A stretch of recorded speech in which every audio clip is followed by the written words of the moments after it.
कितने साल हो गए थे ज़ारा की शादी को? 2013-14 में हुई थी। 7-8 साल हो गए हैं तकरीबन शादी को, ज्यादा हो गए हैं। 10 साल हो गए हैं। 4 बच्चे हैं ज़ारा के? 4 बच्चे, 2 बेटे 2 बेटियां? 3 बेटे और 1 बेटी। 3 बेटे और 1 बेटी है। तो शोहर जो है उसका वो कब फौत हुआ है? उसकी 1.5 साल पहले डेथ हो गई। तो किस तरह डेथ हुई है उसकी? वो अपने आप ही उसको मतलब उसकी डेथ पता नहीं हमें कैसे हुआ, वो खुद फौत हो गया। शादी करके ज़ारा जो है यहाँ से उकाड़ा गई है? नहीं, उधर वकाड़ा में पहले हम लोग रहते थे। अच्छा। उधर ही उसकी शादी की थी। उधर से फिर हम लोग इधर शिफ्ट हो गए। ठीक है। शादी अपनों में की है आप लोगों ने? नहीं, गैरों में की है। गैरों में की है। हाँ जी। पूरी तसल्ली करके की थी ना शादी? तो जब शादी के बाद ज़ारा को क्या मिला ऐसा जिसकी वजह से उसके सब दुश्मन बन गए?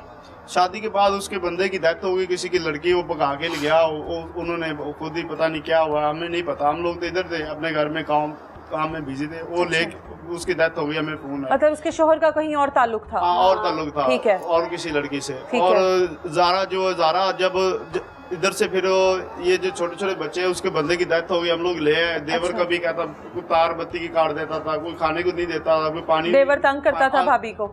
देवर से तंग करता था। अच्छा। फिर उसको धमकियां भी लगाता रहता था। हम लोग इधर ले आए। इधर वो सब्जियां वगैरह, भिंडियां जो किसी के घरों में काम करके अपने बच्चों को पा रही। अच्छा। फिर कुछ दिन गुजरे, उसने कहा कि मैंने ना, मेरे बेनजीर के पैसे आते हैं तो मैं ले आता हूं। मैंने कहा भी कि चलो मैं तेरे साथ चला जाऊंगा, मैं थोड़ा दिन मैं काम कर लूं, फिर मैं चल जाऊंगा। अच्छा। वो फिर उसने कहा चलो मैं इधर से चली जाती हूँ।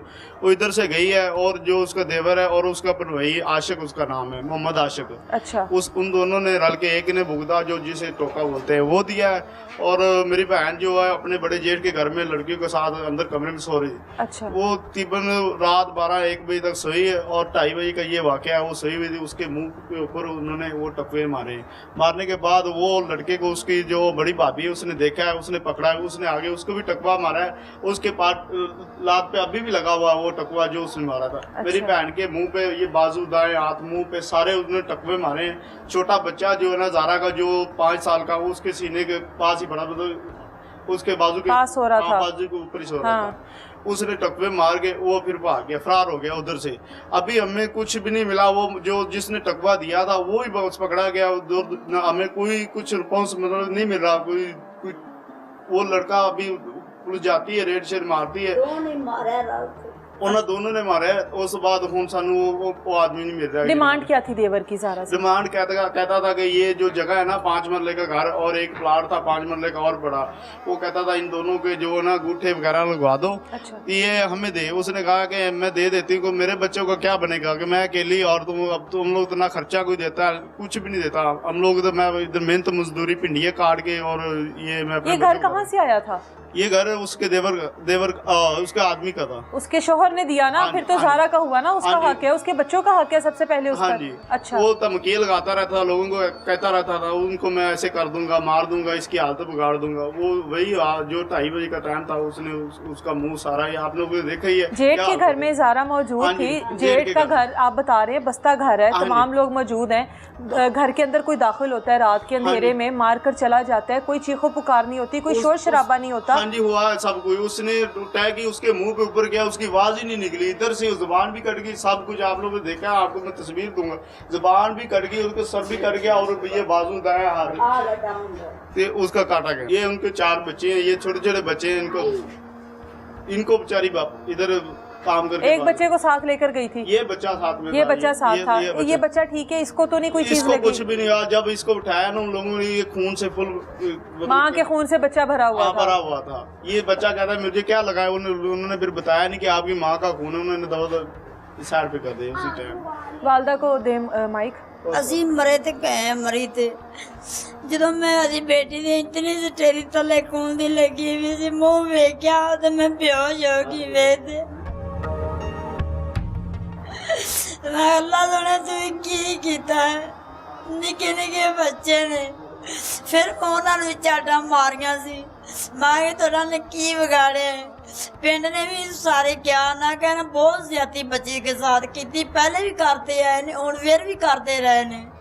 जे असीं पिंड नाल गया सी, उत्थे कला दित्ती, उत्थों पैसे लैण आई, इन्हां दी जान लुट लई है। ਉਹ ਟਕਵਾ ਨੇ ਲੋਹਾਰ ਕੋਲ ਗਿਆ ਹੈ, ਲਵਾਇਆ। ਲੋਹਾਰ ਕਹਿੰਦਾ ਵੀ ਤੁਸੀਂ ਕੀ ਕਰਨਾ ਟਕਵੇ ਨੂੰ? ਕਹਿੰਦਾ ਮੈਂ ਸਿਰੀਆਂ ਸਾਥ ਰੱਖਿਆ ਨੇ, ਮੈਂ ਸਿਰੀਆਂ ਬਣਾਉਣੀਆਂ ਨੇ ਅੱਜ। उसको पहले तेज करवाया उसने? हाँ, अच्छा। लोहार ਦੇ 4 ਵਜੇ ਉਹਨੇ ਚੰਗਾ ਤੇਜ਼ ਕਰਵਾਇਆ ਵੀ ਮੈਂ ਕੋਈ ਮੈਨੂੰ ਫੜੇ ਵੀ ਕਿਹੜੇ ਮੈਂ ਵਾਰ ਕਰਾਂ ਮੈਂ ਸਹੀ ਕਰ ਲਾਂ। ਜਦੋਂ ਉਹਨੇ ਪਹਿਲਾ ਟਕਵਾ ਮਾਰਿਆ ਉਹਨੇ ਇੱਥੇ ਮਾਰਿਆ ਹੈ, ਇੰਨਾ ਮਾਰਿਆ ਟਕਵਾ 2 ਹੱਥਾਂ ਨਾਲ ਵੀ ਇੰਨਾ ਤੱਕ ਹੀ ਉਹ ਲੈ ਗਿਆ ਥੱਲੇ। ਉਹਨਾਂ ਦੀ ਥੋੜੀ ਜਿਹੀ ਚੀਕ ਨਿਕਲੀ ਹੈ। अच्छा। ਫਿਰ ਉਹਨੇ ਟਕਵਾ ਮਾਰਿਆ, ਫਿਰ ਉਹਨੇ ਐ ਮਾਰਿਆ, ਫਿਰ ਉਹਨੇ ਜੁੰਡਿਆਂ ਤੋਂ ਪਕੜਦੇ ਉਹਦਾ ਮੂੰਹ ਐਸ ਵੇਲੇ ਕਰਦੇ, ਉਹਨੇ ਇੱਥੋਂ ਸਿੱਧਾ ਟਕਵਾ ਮਾਰਿਆ, ਐਵੇਂ ਕੰਨ ਵੀ ਕੱਢ ਦਿੱਤਾ, ਐਵੇਂ ਅੱਧਾ ਸਿਰ ਵੀ ਕੱਢ ਦਿੱਤਾ। ਫਿਰ ਉਹਨੇ ਬਕਾਇਆ ਖੱਬੇ ਮੋਢੇ 'ਤੇ ਸਾਰਾ ਬਾਜ਼ੂ काट ਦਿੱਤਾ, बस थोड़ा थोड़ा ही रहता था। इतना जालिम है, मारता गया एक खातून को इस तरीके से, इतना जुल्म करता रहा उस पर। हाँ जी। ते जेड़े बड़े जेठानी दे घर सी, दूसरा आदमी क्या करता रहा है? 2 लोग थे ना? दो एक ने वाल पकड़ी रखे ने, दूसरा एक ने पकड़े रखा है। हाँ, एक ने वालों ने पकड़े रखे हैं, बालों से पकड़े रखा है। अच्छा। सुती फुल सी उन कोई वो नहीं, वो सुते ने रात दे 12-1 बजे सुते ने। अच्छा। दूसरे ये 2 कुड़ियां दे, कुड़ी मेरी एक अंदर सौ गई है, दूसरे अंदर सौ गए ने। जिन्होंने उठे ने ना ते एक चीक निकली है ਉਹਦੀ ਥੋੜੀ ਜੀ ਉਹ ਵੀ। ਅੱਛਾ। ਉਹਨੂੰ ਨਹੀਂ ਕਿਸੇ ਨੂੰ ਪਤਾ ਚੱਲਿਆ। ਉਹ ਜਦੋਂ ਫਿਰ ਉਹਨਾਂ ਬੂਤਾ ਮਾਰਿਆ ਨਾ ਤੇ ਉਹਲੇ ਕਿਰੇ ਉਹਨੇ ਲਾਤੋਂ ਦੀ ਵੱਜੀ ਪਾ ਦੇਣੀ। ਉਹਲੇ ਕੁੜੀ ਨਾਲ ਪਈ ਸੀ ਵੱਡੀ, ਉਹ ਥੋੜੀ ਜਿਹੀ ਨਾ ਹੋਏਗੀ ਵੀ ਉਹ ਜੀ ਮੈਂਡਲ ਜੀ ਸੀ। ਅੱਛਾ। ਉਹ ਉੱਠੀ, ਉਹਨੇ ਰੋਲਾ ਪਾਇਆ, ਉਹਨਾਂ ਨੇ ਉਹਨਾਂ ਪਕੜ ਲਿਆ ਵੀ ਇਹ ਰੋਲਾ ਨਾ ਪਾਉਣ। ਉਹਨਾਂ ਨੇ ਬੂਤੇ ਲੈ ਲੈ ਤੇ ਉਨੀ ਦੇਰ ਉਹਦੀ ਮਾਂ ਦੀ ਸਿੱਧੀ ਛੱਤ ਪਰ ਭੱਜ ਗਈ ਹੈ। ਅੱਛਾ। ਉਹਨੇ ਆ ਪਿੰਡ ਵਾਲੇ ਭੱਜੋ, ਸਾਨੂੰ ਮਾਰ ਗਏ, ਜ਼ਾਰਾਂ ਨੂੰ ਵੱਢੀ ਜਾਂਦੇ, ਜੂਨੀ ਜ਼ਾਰਾਂ ਨੂੰ ਵੱਢੀ ਜਾਂਦਾ ਜੀ। ਪਿੰਡ ਵਾਲੇ ਉਹ ਲੈ ਆਏ ਨੇ, ਜਦੋਂ ਆਪਦੀ ਤਸੱਲੀ ਨਾਲ ਮਾਰਦੇ, ਫਿਰ ਉਹ ਜਿਹੜੀ ਜਠਾਣੀ ਉਹ ਪਿੱਛੇ ਉਹਨੇ ਕਮੀਜ਼ ਪਕੜੀ ਨਾ, ਉਹਨੇ ਫਿਰ ਉਵੇਂ ਪਿੱਛੇ ਉਹਨੂੰ ਐਂ ਮਾਰਿਆ। ਜਠਾਣੀ को भी मारा है? ਜਠਾਣੀ ਨੂੰ ਇੱਥੇ ਵੱਜਿਆ। ਅੱਛਾ। ਤੇ ਬੱਚੇ ਤਾਂ ਪਹਿਲੇ ਹੀ ਡਰ ਗਏ ਸੀ, बच्चे तो फिर कुछ कर ही नहीं सके। तेन पता बच्चे तो बच्चे ही ने। जिन्होंने एक औरत को अपनी भाभी को इतने जालिम तरीके से मार दिया, उनके लिए बच्चा क्या हाँ जी रखता है अहमियत? वो मेरे इसी तरह बच्चे तो फिर नेड़े नहीं है। मेरी तो कली दीन को ते गए चले जालिम, पहले ही बहुत जुल्म करते रहे, जुल्मां दी मारी इत्थे आ गई। क्या जुल्म करते रहे हैं पहले? बकी पै जाना, कुटना, ये देवर ही करता था? ਦੇਵਰ ਸੀ ਇੱਕ, ਜੇਠ ਸੀ ਵੱਡਾ। ਜੇਠ ਕਹਿੰਦਾ ਸੀ ਤੇ ਨਨਾਣ ਵਈ ਕਹਿੰਦਾ ਸੀ। ਨਨਾਣ ਵਈ ਇਹਦੇ ਤੇ ਬੇਈਮਾਨ ਸੀ ਕੁੜੀ ਤੇ। अच्छा। नंद का शोहर ਮੰਨੀ ਆਦੀ ਇੱਜ਼ਤ ਬਚਾ क्या कहता था? नंद का शोहर क्या कहता था? ਜਿਹੜਾ ਨਨਾਣ ਦਾ ਬੰਦਾ ਸੀ ਨਾ, ਉਹਨੇ ਆਦੇ ਸਾਰੀਆਂ ਪਰਜਾਈਆਂ ਵਸਾਈਆਂ ਨੇ, ਇੱਕ ਮੇਰੀ ਕੁੜੀ ਨੇ ਆਦਾ ਦਰਵਾਜ਼ਾ नहीं लगन ਦਿੱਤਾ। ये किस तरह के लोग हैं कि अपनी सारी भाभीयों के साथ ही उसके ताल्लुकात थे? हाँ जी। ਉਹਨਾਂ ਦੇ ਨਾਲ ਉਹਨੇ ਬੰਦੇ ਵੀ ਮਿਲੇ ਹੋਏ। ਬੰਦਿਆਂ ਨੂੰ ਕੁਝ ਕਹਿੰਦੀਆਂ ਸੀ, ਤੁਸੀਂ ਨਿਜ਼ਾਮ ਸਾਡੀ ਭੈਣ ਦੇ ਬੰਦੇ ਤੇ ਲਾਤੇ ਜੀ। बीवियां साथ मिली हुई थी? नहीं वो नहीं मिला। बीवियां बहुत रोंदियां सी पहले। अच्छा। फिर वो बीवियां नु तलाक दवाते गए ने। जेड़े तो ये किस तरह की भाभियां थी जो सारी अपने नंदोइयों के साथ सेट हो गई? एक बीवियों नु सारे ने छड्डी है। तो भाभी आपकी बेटी को क्या कहता ते था? मेरे बेटी दे ओ ननाण भी बेईमान सी। जदों ने नहीं ना कोई गल मन्नी, फिर उन्हें पिंड वालियां नु दस्सिया। पिंड वाले आख्या बेटा ते तेरी कोई वाह नहीं दी, तू इथों चली जाए ना तेन मार देना। अच्छा। गूठे ये 2 थावां सी। 5 मरले का प्लाट एक सी, 4 मरले दे एक सी। अच्छा। पहले 4 मरले का उन्हें प्लाट दे गूठे ला दिते ने। दे दिया इनको? हाँ दे दी। अच्छा।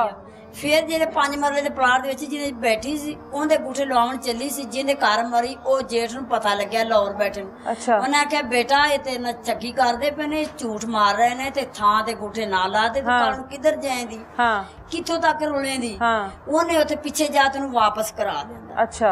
उहदां दे फिर ये वैर पै